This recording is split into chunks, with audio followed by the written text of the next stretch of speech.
Tidak ada perceraian karena Tuhan kita benci perceraian. Kalau nggak cocok bagaimana? Loh, bukan nggak cocok. Terus terang, Tuhan cocok nggak sih dengan kita? Tidak sedikit pendeta, penginjil, majelis, pendoa syafaat, dan sebagainya, pemain musik, guru sekolah minggu, aktivis gereja, yang tidak punya status sebagai anak-anak Tuhan karena masih punya musuh.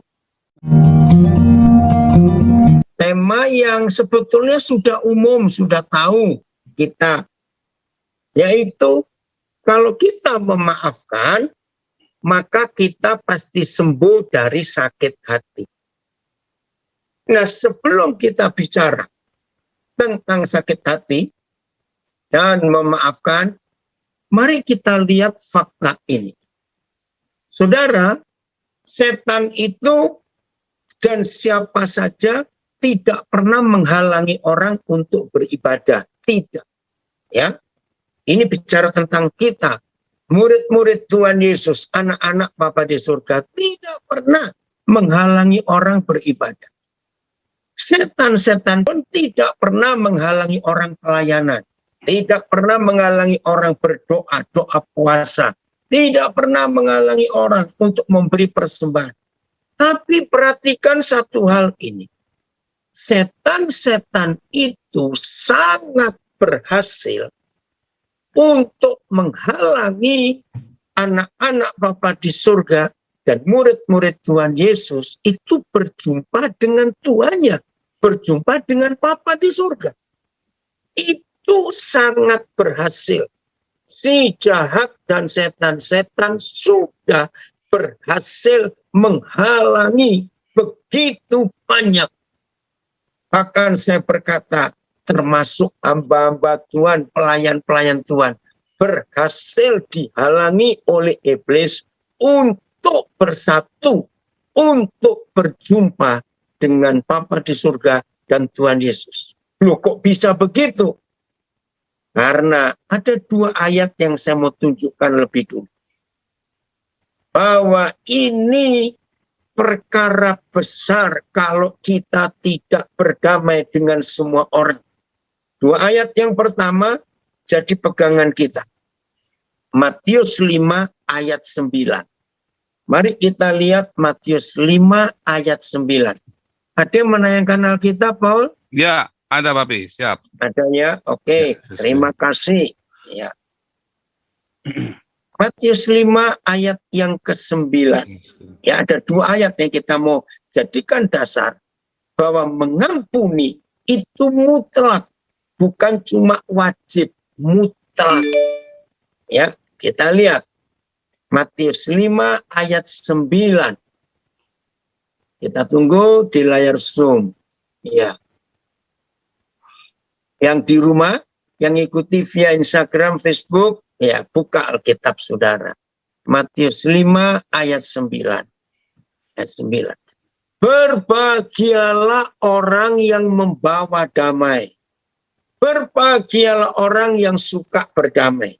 Berbahagialah orang yang tidak punya musuh. Itu terjemahan yang paling tepat. Mengapa orang yang tidak punya musuh itu berbahagia? Karena kalimat berikut. Karena orang yang tidak punya musuh, itulah yang akan disebut anak-anak Bapa di surga. Wih, ini keren sekali. Maafkan saya kalau saya salah. Tapi setahu saya, di seluruh kitab suci dari Kejadian 1 sampai Wahyu 22, hanya Matius 5 ayat 9 yang memberitahu kita bahwa satu-satunya penyebab orang-orang berdosa, bajingan-bajingan seperti kita ini bisa punya hak menjadi anak-anak Bapa di surga, itu bukan karena kita ganti nama Kristen atau nama Yahudi. Tidak. Satu-satunya ayat dalam Alkitab yang memberitahu saudara dan saya kapan, kok bisa, kenapa, bagaimana kita punya status anak-anak Tuhan. ternyata cuma Matius 5:9. Yaitu kalau saudara dan saya tidak punya musuh. Catat ini. Dengan kata lain, maafkan saya.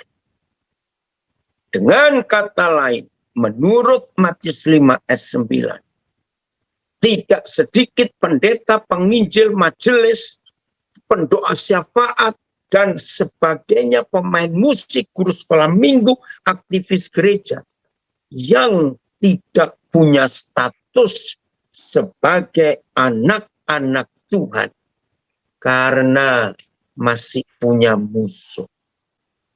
Tidak berdamai dengan semua orang.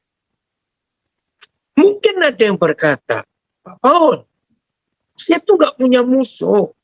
Cuma ada sekian orang yang saya malas ketemu. Sama goblok. Kalau engkau bilang tidak punya musuh, tapi engkau masih ada orang-orang tertentu yang malas ketemu, bertobat. Ngeri, saudara. Ayat kedua, maaf, ini kisah nyata di Amerika tahun 2005. Kami suami istri dengan beberapa anak kami waktu pelayanan itu, kami punya pengalaman yang menyedihkan sekali. Hari itu hari Minggu, kami diundang ke sebuah gereja di New Jersey, ya, di daerah Port Amboy. Begitu kami tiba di gereja itu, kami kaget.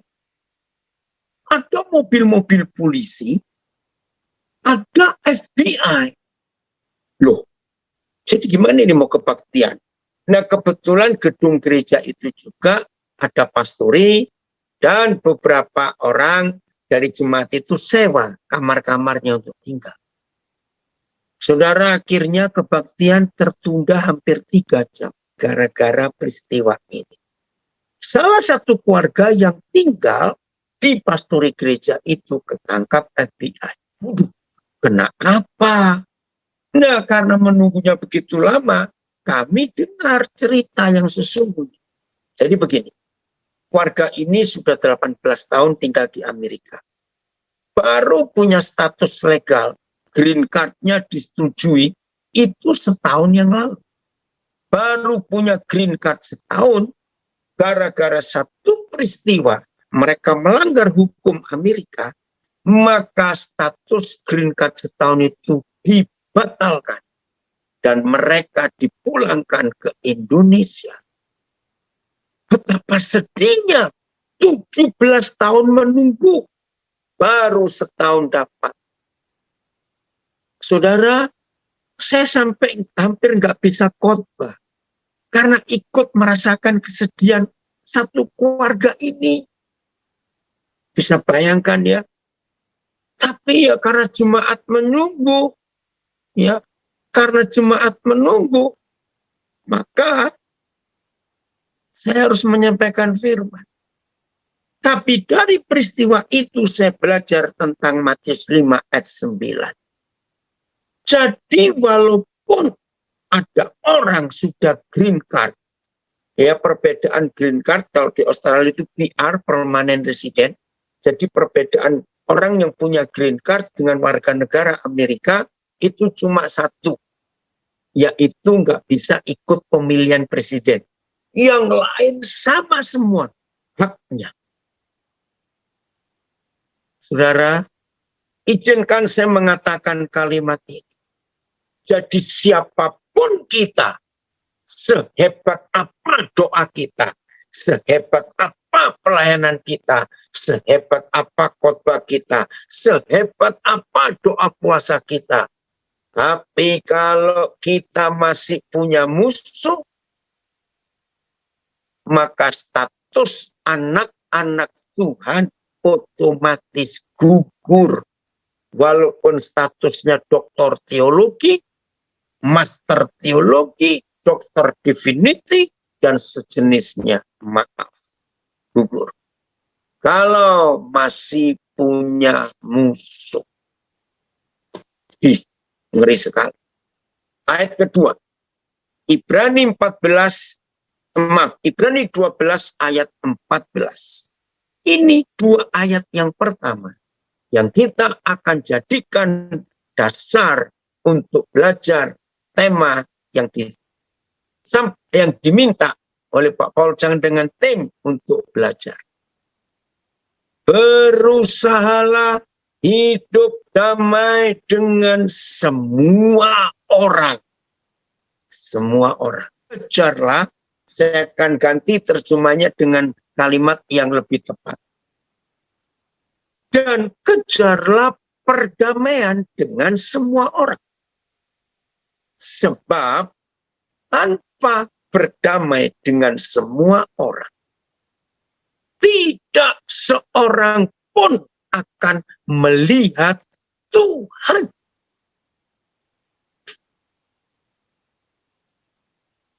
Izinkan saya mengatakan kalimat ini. Gereja yang tidak pernah mengkhotbahkan dua ayat utama ini, pasti para pendeta, gembala, majelis di gereja itu masih punya musuh. Gereja yang pendetanya, gembalanya, penginjilnya, majelisnya masih nggak berdamai dengan semua orang, dijamin tidak akan berani khotbah dua ayat ini, karena firman itu pedang tajam yang sisinya muka belakang. Dia akan jadi orang munafik. Padahal saudara, inilah dua ayat yang mutlak untuk diketahui oleh semua yang mau menjadi anak-anak Tuhan dan yang mau menjadi murid Yesus. Oh, terima kasih dari Kutai Barat. Ini anak saya mengirimkan terjemahan The Passion. Ya, saya akan baca terjemahan The Passion. Ya, begini. In every relationship, we should to choose peace over competition and run swiftly toward holiness. For those who are not holy, will not see the Lord. Jadi kalau saudara dan saya tidak berdamai dengan semua orang, kita itu nggak bisa melihat Tuhan. Ayo kita bongkar. Kalau melihat Tuhan saja tidak bisa, pertanyaannya, bisa ketemu nggak? Oh, terima kasih. Ini ada terjemahan yang lain ya. Oh, boleh? Oh, tadi sudah dibaca yang The Passion. Coba cari NLT. Siapa yang nayangkan Alkitab ini ya? NLT. Ya. Oh, ada yang tanya Facebook saya, Instagram saya. Coba Inggrisnya New Living Translation. Ya. Ini kita harus tahu, saudara, betapa Tuhan itu, ini NLT ya, work at living peace with everyone and work at living a holy life for those who are not holy. Darah di sini yang not holy itu bukan tidak berzina, tidak mencuri, tapi holy di sini adalah yang tidak pernah punya musuh, yang bisa berdamai dengan semua orang. Karena kalau kita tidak bisa berdamai dengan semua orang, will not see the Lord. Nggak bisa melihat Tuhan. Lebih bagus. Coba bahasa Jermannya. Kita mau lihat ini karena yang membuat Zoom ini ada di Jerman. Ya kita melihat. Saya nggak tahu mau pakai terjemahan Elberfeld atau Luther. Ya, kita lihat bahasa Jermannya. Saudara, ini jangan dianggap ringan. Hidup tidak berdamai dengan semua orang itu ngeri. Harus tahu. Oke, mau pakai terjemahan apa? Elberfeld atau Luther atau yang versi baru? Ya. Ini terjemahan apa? Ya. Luther, ya. Jadi Luther agak tua. Oke. Ohne welke werd niemand den Herren zien. Tidak mungkin orang itu tanpa berdamai dengan semua orang bisa melihat Tuhan. Semua terjemahan Alkitab mengatakan hal yang sama. Nah, dari dua ayat ini kita kumpulkan.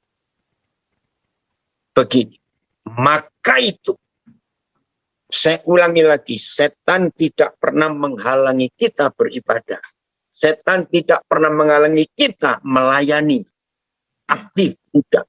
Setan tidak pernah menghalangi kita doa pagi, doa puasa.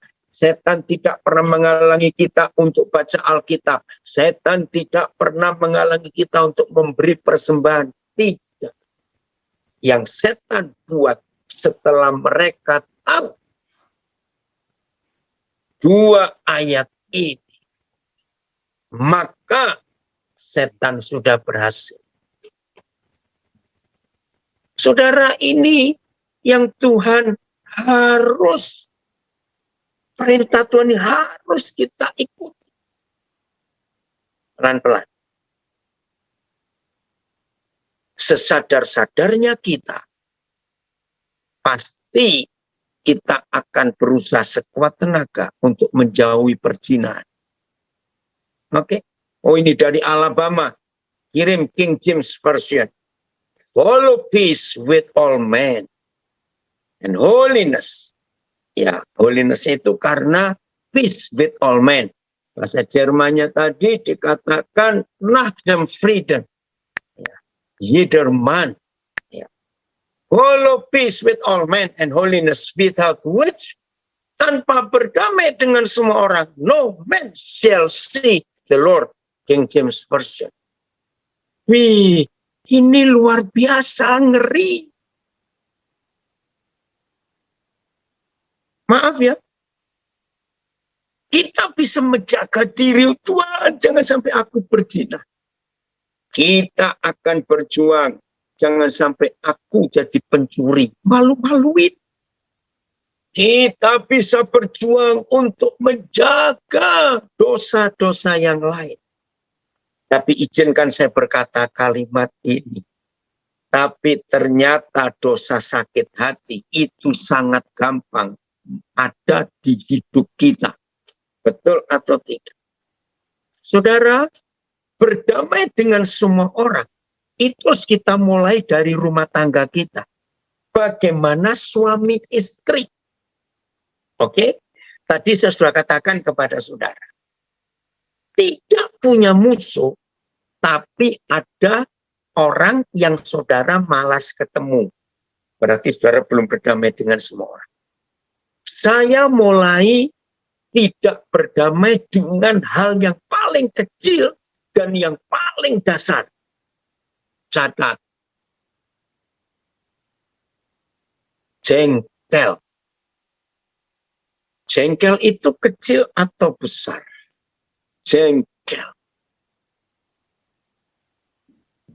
Saudara, jengkel itu kecil. Tolong catat yang kedua. Adiknya jengkel, saudara kembarnya jengkel. Itu tersinggung. Tolong dicatat. Jadi kalau saudara berkata, aku nggak punya musuh, tapi masih ada rasa jengkel saudara kepada orang-orang tertentu, berarti orang itu belum berdamai dengan semua orang. Lagi sekali, jarang gereja mengkhotbahkan fakta ini, menganggap jengkel dan tersinggung itu lumrah, biasa. Tidak. Mulai hari ini, catat tanggal 12 September 2021, saudara harus menyadar Kalau saudara masih punya rasa jengkel pada seseorang, dan saudara masih bisa tersinggung karena perbuatan perkataan seseorang, saudara belum berdamai dengan semua orang. Dan kalau kita belum berdamai dengan semua orang, ingat dua ayat ini. Matius 5 ayat 9 dan Ibrani 12 ayat 14. Status saudara sebagai anak Tuhan otomatis gugur. Seperti keluarga yang buat salah dengan satu undang-undang Amerika, maka status green card-nya dicabut dan mereka dipulangkan ke Indonesia. Yang kedua, kalau saudara masih jengkel dan tersinggung, masih bisa jengkel dan tersinggung karena perbuatan seseorang, maka saudara belum berdamai dengan semua orang, berarti saudara tidak bisa melihat Tuhan. Tolong perhatikan kalimat berikut, jangan marah.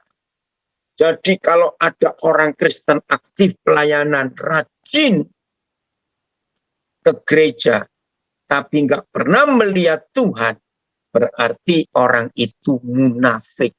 Karena yang dilayani nggak mau ngelihat dia. Kan ngapain melayani Tuhan?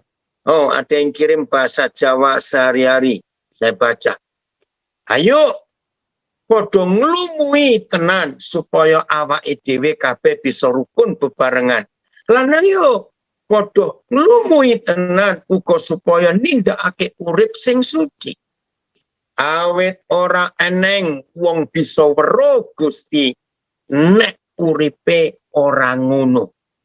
Enggak berdamai dengan semua orang. Wih.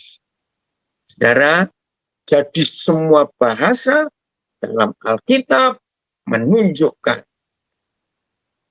tidak bisa melihat Tuhan. Tuhan ampuni kami. Jelas ya? Nah, kita lihat doa Bapa kami.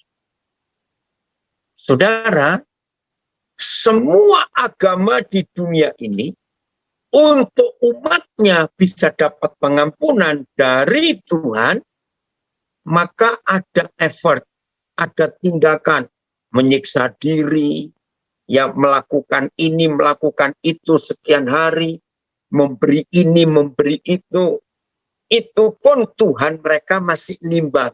Sudah imbang belum antara kebaikan dan kejahatannya itu? Ribet sekali. Tapi Bapa di surga, ya perhatikan, Bapa di surga beda dengan Tuhan-Tuhan yang lain yang ada di dunia ini.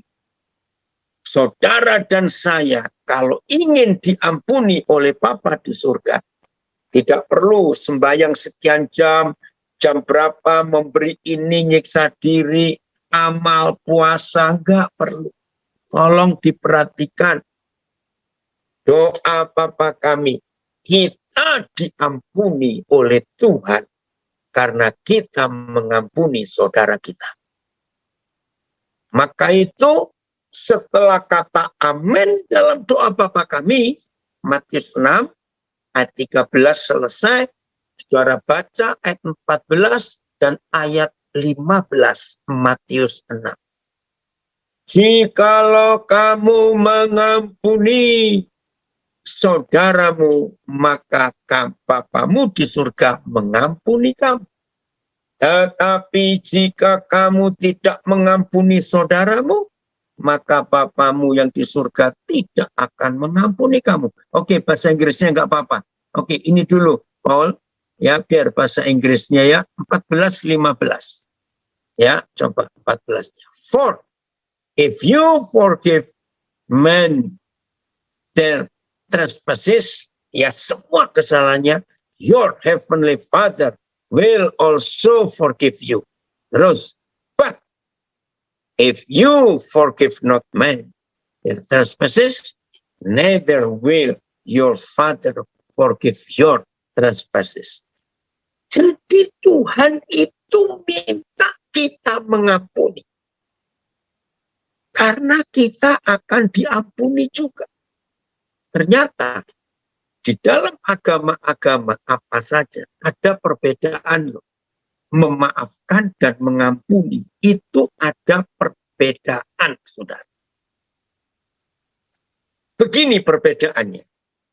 Memaafkan itu perbuatan sesama kita. Ya udah, aku maafkan kamu, aku maafkan kamu. Bagi semua agama di dunia, mengampuni itu cuma Tuhan yang bisa. Kita ini nggak bisa mengampuni. Tapi kitab suci kita, Tuhan Yesus tidak ada kata memaafkan, tapi mengampuni. Baca baik-baik, tidak ada kata maaf, tapi forgive, bukan sorry. Itu luar biasa. Jadi kita tidak boleh berlaku kejam kepada orang lain. Harus kita mengampuni.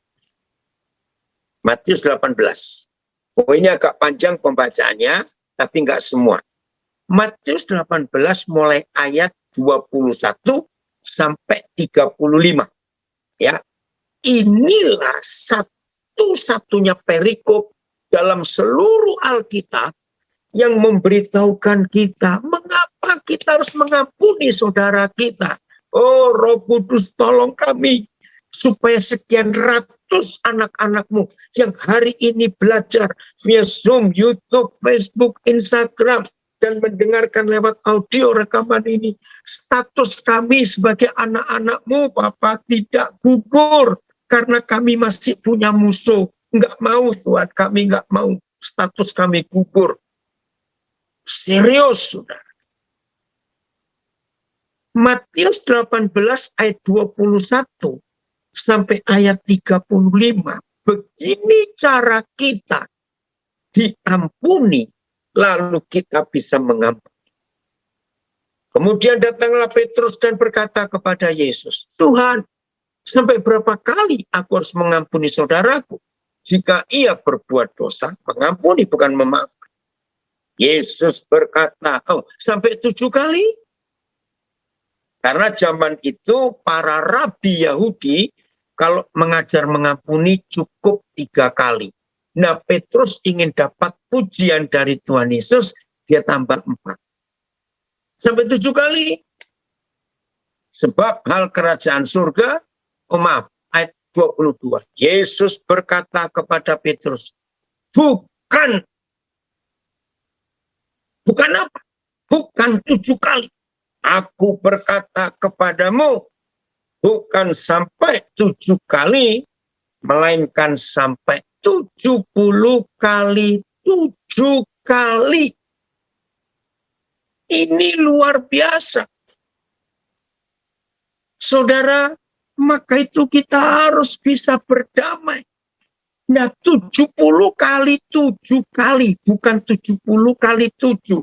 Kalau 70 kali 7 cuma 490 kali, terlalu dikit. Tapi 70 kali 7 kali, 70 pangkat 7, itu sekian miliar kali. Jangan main-main. Itu hukum kasih. Artinya kita nggak akan sanggup. Nah, saya pernah tanya anak saya yang guru matematika lulusan Satya Wacana, sampai sekarang masih jadi guru matematika di Nabire dengan kami. Saya bilang begini, tolong hitungkan dengan matematikamu. Kalau ada orang lahir sampai mati umur 70 tahun, tolong itu 70 kali 7 kali. Nah, itu berarti orang ini mengampuni setahun berapa kali, sebulan berapa kali, seminggu berapa kali, 1 hari 24 jam berapa kali, 1 jam berapa kali, 1 menit berapa kali, sampai 1 detik harus ngampuni berapa kali. Saya syok waktu hitungan angka itu keluar. Nah, yang baru mendengar hukum ini, coba nanti selesai belajar ini ngitung 70 kali 7 kali dibagi, kalau kita mati umur 70 tahun, berarti setahun kita ngampuni berapa miliar kali. Sampai detik itu kita ngampuni 1000 sekian kali hitungannya. Nggak ada agama lain di dunia yang punya prinsip mengampuni seperti yang diajarkan oleh Tuhan Yesus. Maka itu saya ulangi lagi, setan benci kalau ada orang Kristen tidak punya musuh. Setan nggak suka kalau dia melihat ada hamba Tuhan, pelayan Tuhan, nggak punya musuh. Maka itu setan mencari gara-gara terus. Catat, sebelum benci, ada jengkel dan tersinggung. Tolong catat. Sebab hal kerajaan surga seumpama seorang raja yang hendak mengadakan perhitungan ya dengan hamba-hambanya. Setelah ia mulai mengadakan perhitungan itu, dihadapkanlah kepadanya seorang yang berutang. Nah, saya pakai angka sekarang. 10.000 talenta. Kalau sekarang saya pakai angka 10 miliar rupiah. Kalau untuk Jerman, untuk Eropa, orang itu utangnya 10 juta euro. Kalau untuk yang Amerika, Australia, dolar, saya pakai orang itu utangnya 10 juta dolar. Gaji sebulan cuma 3 juta. Hutang 10 miliar, kapan lunasnya? Maka sujud lamba itu menyembah, katanya, sabarlah dahulu, segala hutangku akan kulunaskan. Lalu tergeraklah hati raja itu oleh belas kasihan akan hamba itu. Sehingga ia membebaskan hutang yang 10 miliar itu. Wih, senang sekali ya saudara. Saya nggak bisa tidur sebulan mungkin. Kalau saya punya hutang 10 miliar atau dilunaskan. Aduh, terima kasih. Tapi ini masalahnya.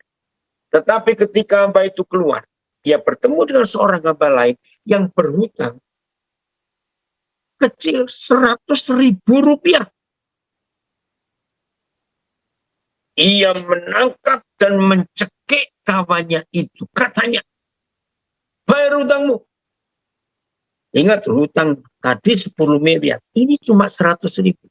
Maka sujudlah kawannya itu dan memohon kepadanya, sabarlah dahulu, hutangku itu akan kulunaskan. Tetapi ia menolak dan menyerahkan kawannya itu ke dalam penjara sampai dilunaskannya yang 100.000 rupiah itu. Melihat itu, kawan-kawannya yang lain sangat sedih, lalu menyampaikan segala yang terjadi kepada tuan mereka. Ketika raja itu lalu raja itu menyuruh memanggil hamba yang tadi bebas 10 miliar. Hai hamba yang jahat, seluruh hutangmu telah kuhapuskan karena engkau memohonkannya kepadaku. Bukankah engkau pun harus mengasihani kawanmu seperti aku telah mengasihani engkau? Maka marahlah tuannya itu dan menyerahkannya kepada algojo. Waktu saya jadi guru sekolah minggu, saya tanya begini kepada anak-anak waktu ngajar pengampunan. Anak-anak, apa sih bedanya algojo dan tukang pijat? Ayo, dia bisa jawab nggak? Apa bedanya algojo dan tukang pijat? Beda. Dan bukan satu algojo. Algojo. Sampai, aduh, sudah hancur tubuhnya karena diserahkan kepada algojo. Dia harus melunaskan yang 10 miliar tadi.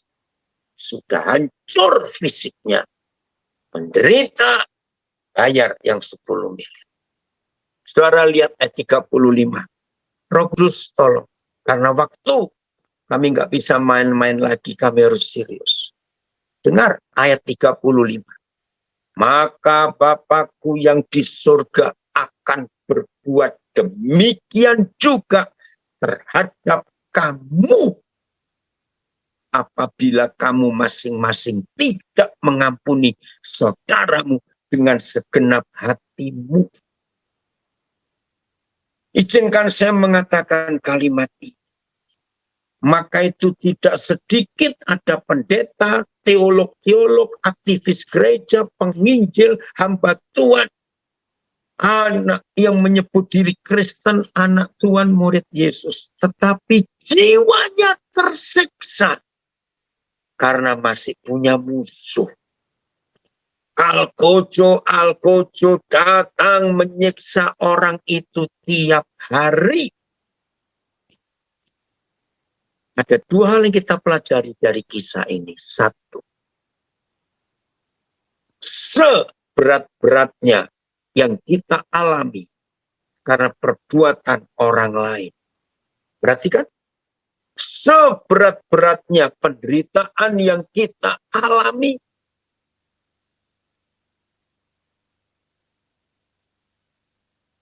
jangan pernah balas dendam. Karena dosa kita kepada Bapa di surga jauh lebih berat dari semua dosa dan kesalahan yang orang lain buat atas kita. Tolong perhatikan. Kok ada yang tanya sebentar, satu ini saya terganggu. Kalau orang meminjam pada kita tidak bayar, apakah kita setelah mengampuni tapi hutangnya tetap harus bayar atau diputihkan hutangnya? Ada dua jawaban. Nomor satu, jangan minjami lagi siapa-siapa. Jangan. Lebih baik kalau mau beri-beri. Jangan bilang hutang. Masalahnya nggak habis-habis. Nomor dua, terserah saudara. Mau melunaskan atau tetap suruh bayar. Karena ini hutang, beda dengan dosa. Ya, ini bicara tentang dosa. Jadi inilah yang pertama kita harus lakukan. Saudara dan saya mutlak harus mengampuni siapapun yang menyalahi kita, menyakiti kita. Karena dosa kita kepada Bapa di surga jauh lebih besar dari dosa besar siapapun yang dilakukan oleh orang lain terhadap kita. Tapi orang sombong susah. Wah, dosaku kecil kok. Wih, dari kakek nenekku, bapak ibuku itu orang baik. Nggak pernah nyakitin orang. Nah, itu orang sombong. Saudara, yang kedua, dengarkan ini. Supaya saudara dan saya bisa mengampuni. Istri saya jadi saksi. Anak-anak saya jadi saksi. Tuhan tolong kami. Saya ingin berkata kepada saudara, Tuhan jadi saksi. Saya berani. Sampai detik ini, saya nggak pernah punya musuh. Saya nggak pernah kecewa, saya nggak pernah sakit hati, saya nggak pernah tersinggung, saya nggak pernah jengkel dengan siapapun juga. Terpujilah Tuhan. Serius. Saya menjaga hukum ini. Jengkel saja dengan seseorang, selesai. Kita nggak bisa lihat Tuhan. Serius, sudah. Dengan pertolongan Roh Kudus. Tahu. Oh, ini anak saya dari Timika. Yang tinggal di Bethlehem pasti tahu. Nah, Bethlehem itu rumah kami di Nabire. Ya, rumah-rumah kami di Nabire itu ada nama-nama. Ada Bethlehem, ada Gilgal, ya, ada Kanaan, ada lupa saya, ya, Efrata, ya, macam-macam diberi nama begitu. Oh, ini anak saya dari Bali, Jod, Erta. Betul, mereka tahu. Waduh, saya bersyukur kepada Tuhan. Karena saya takut. Nah, yang kedua dari peristiwa Matius 18 ini. Tuhan-Tuhan yang lain. Ya, Tuhan-Tuhan yang lain. Oh, kalau ada saudara kita datang, oke nanti ya. Tuhan-Tuhan yang lain di dunia ini selain Tuhan kita. Itu dosa dipisah-pisah dengan jenisnya. Ya, dengan perbuatannya. Nah, ternyata tidak buat Tuhan kita. Nah, Tuhan di agama lain, maafkan saya ya, itu dosa itu ditimbang, ya. Terus dicek, hukumannya juga beda-beda, ya. Hukumannya juga beda-beda sesuai dengan jenis dosa dan berat ringannya dosa.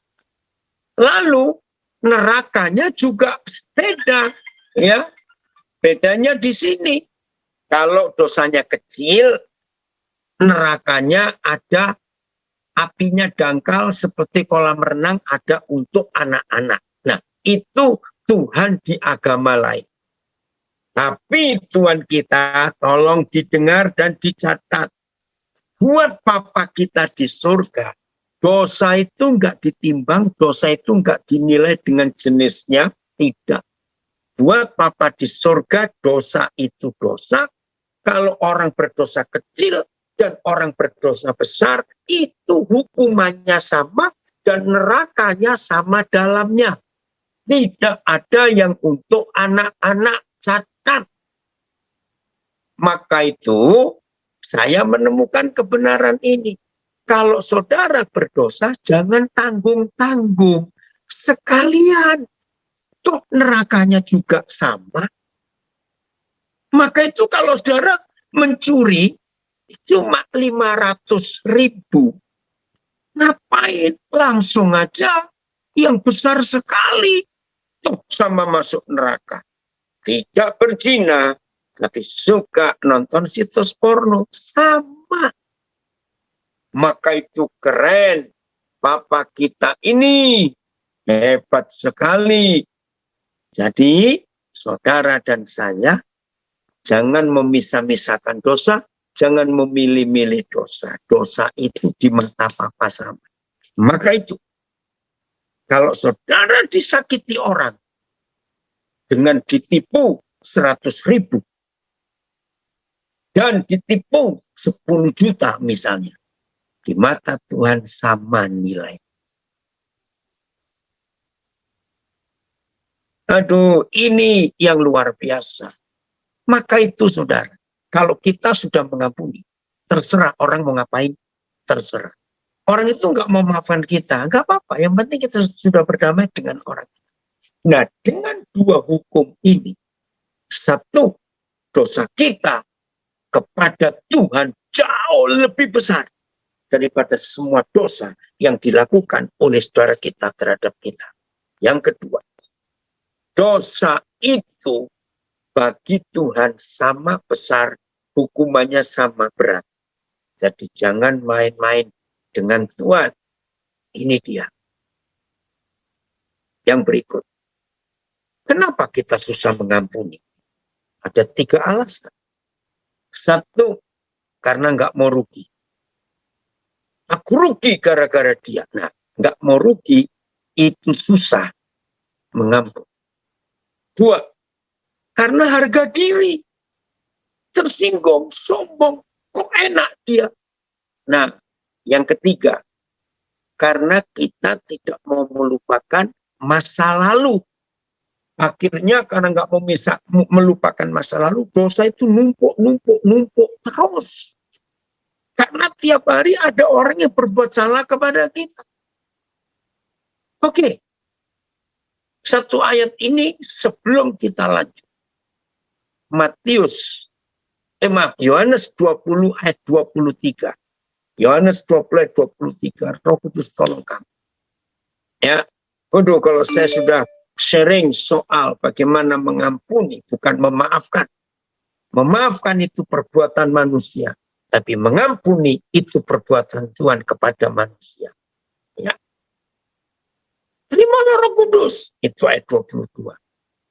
Begitu gereja, saudara dan saya terima Roh Kudus, inilah mandat pertama dan mandat tertinggi dari kerajaan surga bagi gereja yang terima Roh Kudus. Apa mandatnya? Apa otoritasnya? Jikalau kamu mengampuni dosa orang, dosanya diampuni. Dan jikalau kamu menyatakan dosa orang tetap ada, dosanya tetap ada. Saudara, saya dulu kurang teliti baca, ternyata ada bedanya dosa orang dan orang berdosa. Saya ulangi, ternyata ada bedanya mengampuni dosa orang dan mengampuni orang yang berdosa. Ternyata ada bedanya. Maka itu penulisan dalam bahasa Indonesia ini beda. Begini, mengampuni dosa orang, kalau ada orang berdosa yang tidak ada sangkut paut kepada kita, tiba-tiba kita tahu atau diberitahu, atau orang itu cari kita, cari saudara, maka kita harus mengampuni dosa orang itu. Tapi, jadi nggak ada sangkut paut dengan kita. Tetapi, kalau kita mengampuni orang berdosa, nah ini wajib juga. Berarti orang itu berbuat salah kepada kita. Beda ternyata. Nah, saya menemukan firman ini di dalam gereja Katolik. Dari 7 sakramen gereja Katolik, ada satu sakramen namanya sakramen pengakuan dosa. Maka itu, karena saya punya 2 anak yang jadi imam. Dan waktu mereka sumpah kaul seumur hidup, saya hadir di gereja di Muntilan waktu itu. Nah, satu di Kiri Sonta yang ada di Ungaran. Nah, salah satu sumpah sebelum mereka jadi imam, tidak boleh membocorkan dosa umat yang mengaku kepada dia. Wah, itu luar biasa. Nah, saudara, secara psikologis ayat ini bisa dibuktikan. Saya ulangi, secara psikologis ini bisa dibuktikan. Kalau saudara dan saya mau jadi tempat sampah, dengarkan kalimat ini. Saya menemukan Yohanes 20 ayat 23 ini dalam buku ilmu jiwa psikologis. Kalau saudara dan saya mau jadi tempat sampah, jadi orang-orang berdosa, orang yang kita nggak kenal, itu orangnya ingin buang dosa itu. Pastor-pastor, imam-imam gereja Katolik itu disumpah untuk menjadi tempat sampah dosa orang. Maka itu ketika umat Katolik bisa menemukan seorang imam yang dia percaya dan mengaku dosa, leganya luar biasa karena sampahnya sudah dibuang. Itu mengampuni dosa orang.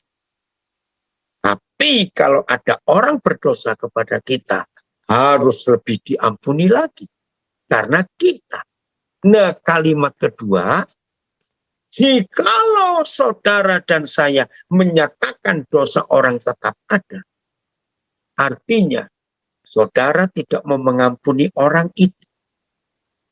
Kalau saudara tidak mengampuni orang itu, berarti saudara menyatakan dosa orang itu ada. Maka dosanya tetap ada. Wih, betapa kejamnya kita. Berarti saudara akan membuat orang itu masuk neraka sebab dosanya nggak diampuni. Lalu kesimpulan Yohanes 20 ayat 23 ini. Saudara dengarkan. Kesimpulan Yohanes 20 ayat 23. Catat. Berarti saudara dan saya adalah wakil Tuhan di dunia ini. Supaya dunia bisa diampuni.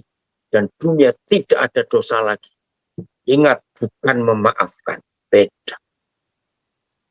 Jadi setuju kalau saya katakan dari awal tadi. Setan berhasil membuat banyak murid Yesus, anak Tuhan, gagal dan statusnya batal. Karena kita masih jengkel, malas ketemu, dan tersinggung karena perbuatan orang lain. Ngeri loh ayat ini, saudara, kalau kita tidak mengampuni. Nah, sederhana. Dari tadi saya perhatikan di chat, kolom chat, di Zoom, banyak tentang tanya suami istri. Oh, itu keren, saya akan jawab sekarang. Dengar. Tuhan tolong kami untuk berdamai. Begini saudara, kita harus melihat fakta ini.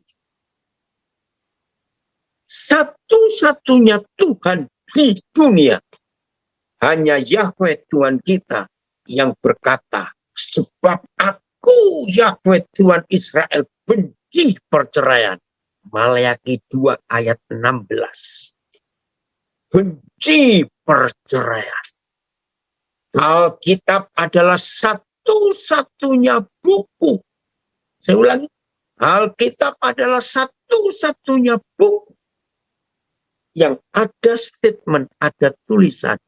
Aku Yahweh Tuhan membenci perceraian. Suami istri, tidak akan ada perceraian. Kalau kita praktekkan saling mengampuni. Perhatikan. Kemarin saya memberkati pernikahan.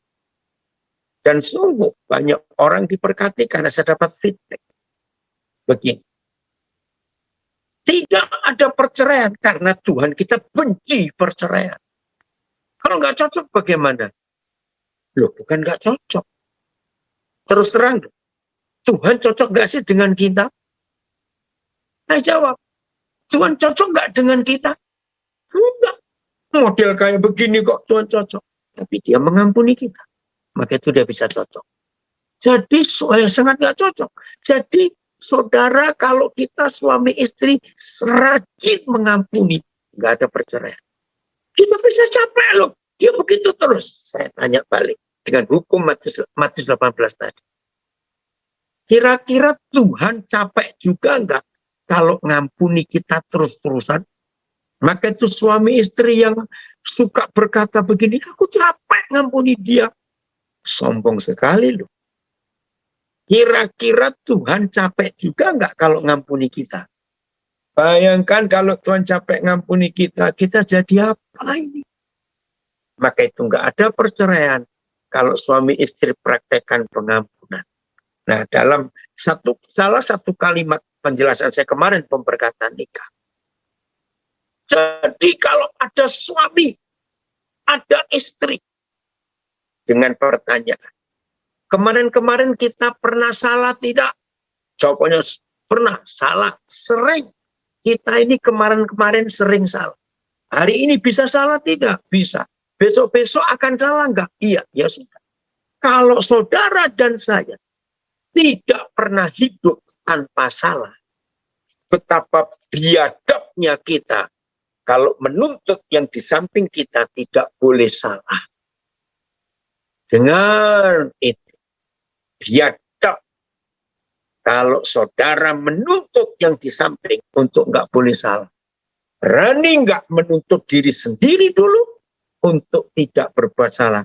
Siapa yang berani? Keren ya? Nah, bagian terakhir. Bagaimana kita bisa mengampuni? Ada 3 ayat yang kita mau lihat. Nomor 1. 1 Korintus 6 ayat 7. Oh, dari Melbourne ada kiriman. BIMK.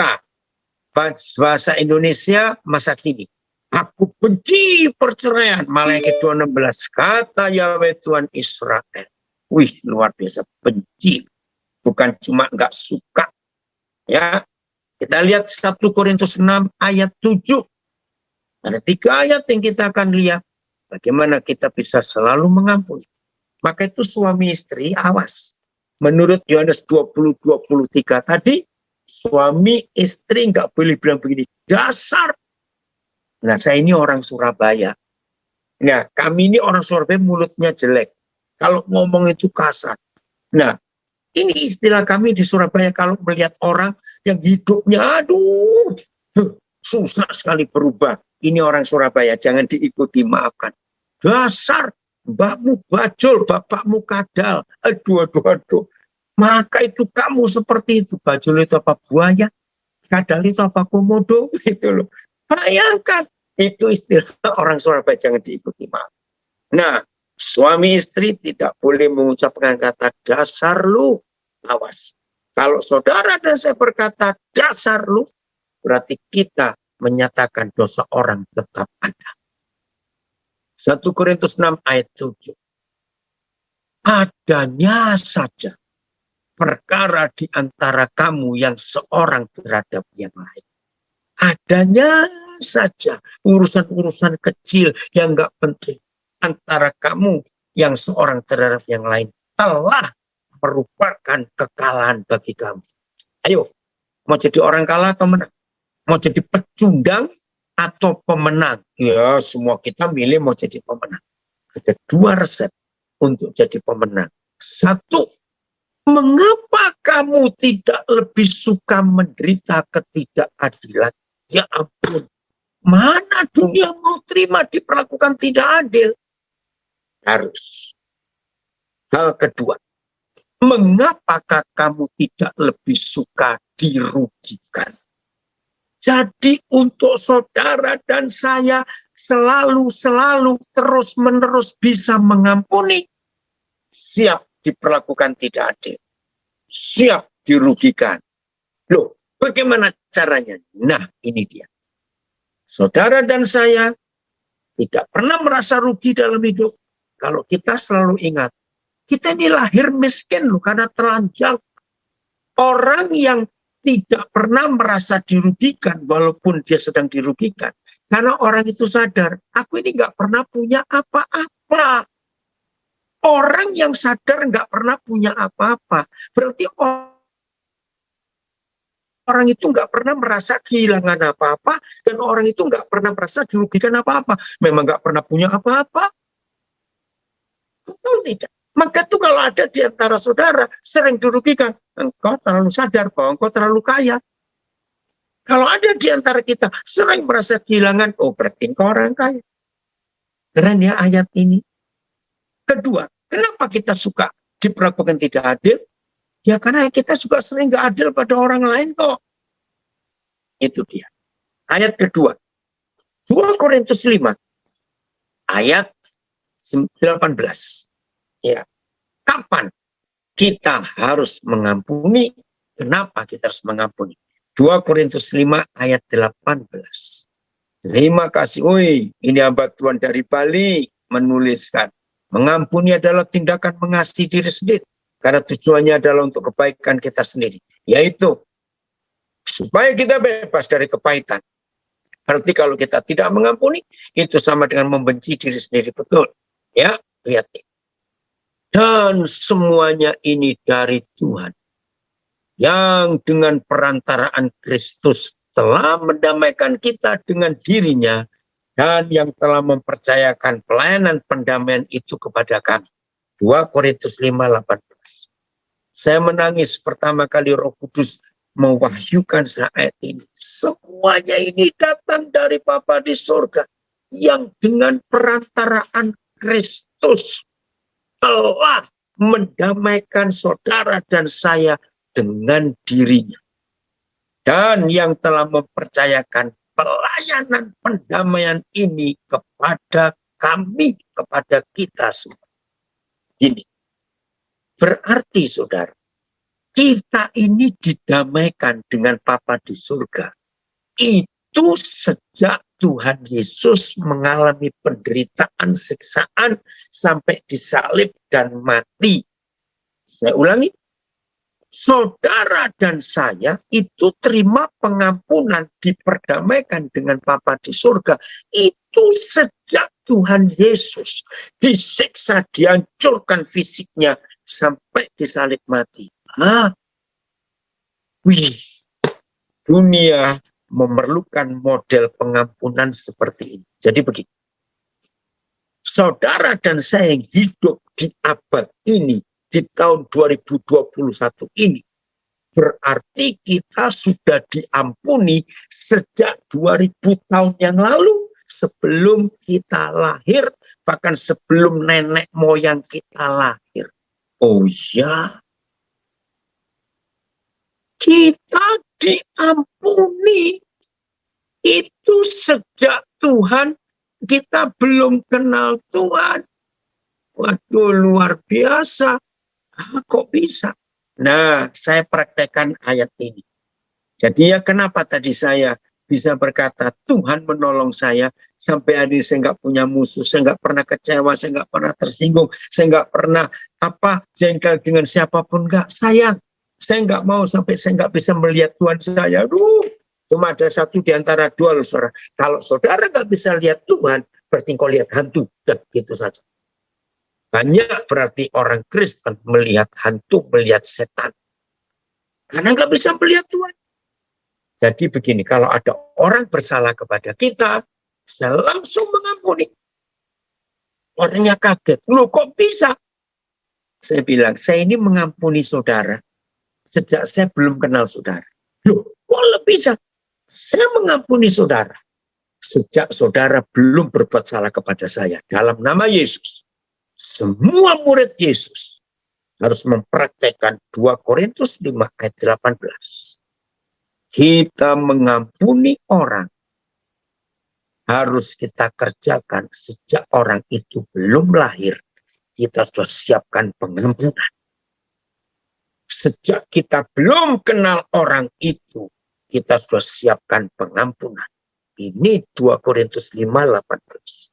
Saudara dan saya harus siap dirugikan dan harus siap diperlakukan tidak adil. Supaya setan tidak memutus hubungan kita dengan Tuhan. Supaya setan tidak menggagalkan dan membatalkan status kita sebagai anak Tuhan. Ingat Matius 5:9 tadi? Wih, ngeri. Ayat ketiga, ayat 19. Di bawahnya ya, ini ayat ketiga. Sebab Tuhan mendamaikan dunia dengan dirinya oleh Kristus. Dengan tidak memperhitungkan pelanggaran mereka. Ia telah mempercayakan berita pendamaian itu kepada kami. Nah, 2 ayat ini punya perbedaan. Ayat 18 mempercayakan pelayanan pendamaian. Ayat 19 mempercayakan berita pendamaian. Wih, ini luar biasa. Jadi dalam hidup saudara dan hidup saya harus punya model pelayanan yang beda. 1, pelayanan pendamaian. 2, pemberita pendamaian. Nah, ayat 19, ini hal ketiga, dari tadi supaya kita bisa mengampuni. Bapa mengampuni dosa kita, itu dengan tidak memperhitungkan yang dulu-dulu. Hei suami istri, engkau jangan seperti wasit ya. Awas suami istri seperti wasit. 2-1. Tunggu 2 sama. Itu suami istri kurang ajar betul. Begitu juder 2 sama. Yang satu bilang tunggu 3-2. Orang Surabaya bilang dasmu kono. Maaf ini saya kalau ngomong. Model apa suami istri? Seperti wasit hitung-hitungan. Bertobat saudara. Supaya kita dibenarkan karena kita mengampuni. Maka itu kalau kita mengampuni, jangan berkata gini, ya aku mengampuni kok. Tapi kamu kesini dulu. Ini SMS-mu tahun 2004. Ini kwitansimu tahun 2017. Aduh, tidak bisa. Mengampuni tanpa ingat yang dulu-dulu lagi. Nggak usah dihitung. Sudahlah, bebaskan. Sungguh Paul Ang tidak mengampuni untuk menyimpan sampah. Betul. Aduh, rugi sekali. Jadi mulai hari ini, semua kita berdamai. Nggak punya musuh. Saya beri ilustrasi. Misalnya saudara tinggal di sebuah kota kecil. Yang penduduk kota itu cuma 20.000 orang misalnya. Saudara nggak bisa berkata gini, Tuhan, aku sudah berdamai dengan yang 19.999. Tinggal yang satu itu Tuhan. Kalau gitu Tuhan, aku mau pindah kampung saja, pindah kota lain. Supaya aku bisa berdamai. Nggak bisa. Yang satu masih ketinggalan. Berdamai dengan semua orang. Ya, berdamai dengan semua orang dalam hidup kita ini. Maka kita akan berdamai. Dan Tuhan menjadi saksi dalam hidup kita dan dunia memuliakan Tuhan. Keren ya? Aduh, luar biasa. Ini kalau Tuhan bekerja dalam hidup kita seperti ini. Tuhan Yesus memberkati kita. Shalom. Artinya damai buat semua orang dalam hidup kita. Tuhan Yesus memberkati kita semuanya. Haleluya. Makasih Pak Paul Chang untuk undang saya boleh berbagi. Tidak ada musuh lagi dalam hidup. Kita melihat Tuhan. Wah, ini karena panjang sekali. Saya ini harus keluar, saudara. Karena sebentar jam berapa? Iya. Setengah jam lagi saya harus khotbah via Zoom untuk gereja Indonesia di Munich, di München. Ya, jadi izinkan saya.